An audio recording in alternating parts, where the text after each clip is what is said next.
I guess you're right, Jerry. Wow. Thanks everybody for coming.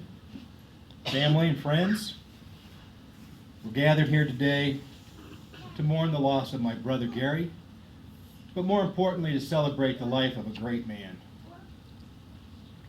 Gary Bevilacqua is, and always will be, a great son, a great husband, a great father, grandfather, my great brother, and a great friend. Truly blessed to have my brother Gary and my sister Debbie in my life. Gary and I shared a bedroom growing up in La Crescenta, California. And he's always been an inspiration and a positive influence in my life. We were extremely fortunate to grow up in a very, very close family. A father that was firm, fair, and inspirational, and a mother that was nurturing and overflowing with love.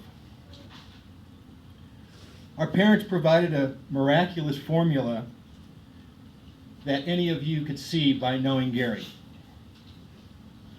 Eating dinner together as a family every day growing up was a very special moment.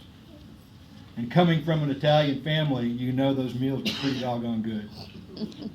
Spaghetti dinners on Sunday with mom and dad, grandma and grandpa were pretty special. From the first day that Gary walked into auto shop at school, it was clear that he was destined to be an automotive wizard and an entrepreneur. Gary's first car, or should I say bucket of bolts, was a classic 1957 Chevy Bel Air. We would spend every minute after school working on that car on the weekends and in the evenings. For months, Gary would let me scrub, scrape, and clean car parts in a bucket of gasoline. But I really didn't care, because being together was all that mattered. And then one day, he handed me a sanding block. I thought, wow, a promotion. No, you get to sand the entire car down to bare metal. But you know what? It was great. I'm not sure this was a promotion, bro, but I know that you trusted me with this great task. And the motor, what can I say? Besides the fact that it was clean enough to eat off of, only a race car enthusiast could appreciate what he had done with that motor. When the restoration was complete, it was the most beautiful car that I'd ever seen.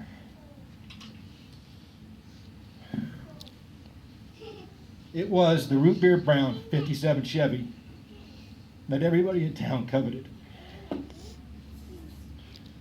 Gary would pick me up from school, and I feel like the luckiest kid in the world. Of course, a little Jim Morrison blasting out of the 8-track helped the moment. Wow, those were great times. Eventually, Gary sold his pride and joy to raise the down payment for his first home in California, where he lived and worked for a number of years after that. After the passing of our parents, Gary wanted to move closer so we could be together. I'd been in Utah for a number of years, so I flew out to help. We packed up all of his tools and equipment in a 28-foot Ryder truck, and I followed behind him while he drove that lime green tow truck that all of you know. Of course, it was the middle of winter. We had to come over the mountain pass near Lake Tahoe with 8 feet of snow. Talk about stupid. But we made the best of it. It felt like we were in covered wagons in the 1800s, inching along in the harshest weather conditions. Seemed like weeks, but we finally made it to Utah, where Gary settled in beautiful Heber City.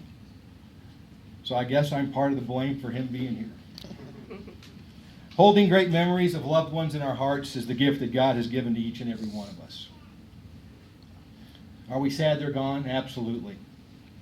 Will they be missed? Absolutely. Would they want us to remember their finest moments while smiling and laughing as we do? You better believe it. To your dedicated and wonderful wife, Sandra. To your brave and handsome son, Kyle. to your beautiful and loving daughter, Caitlin. To all family and friends, please remember, Gary is not gone because he is not forgotten. We will always cherish and hold his love and spirit in our hearts.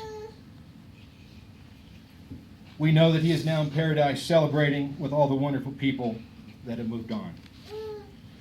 Gary, we pray that you watch over us the rest of our days until we meet with you again.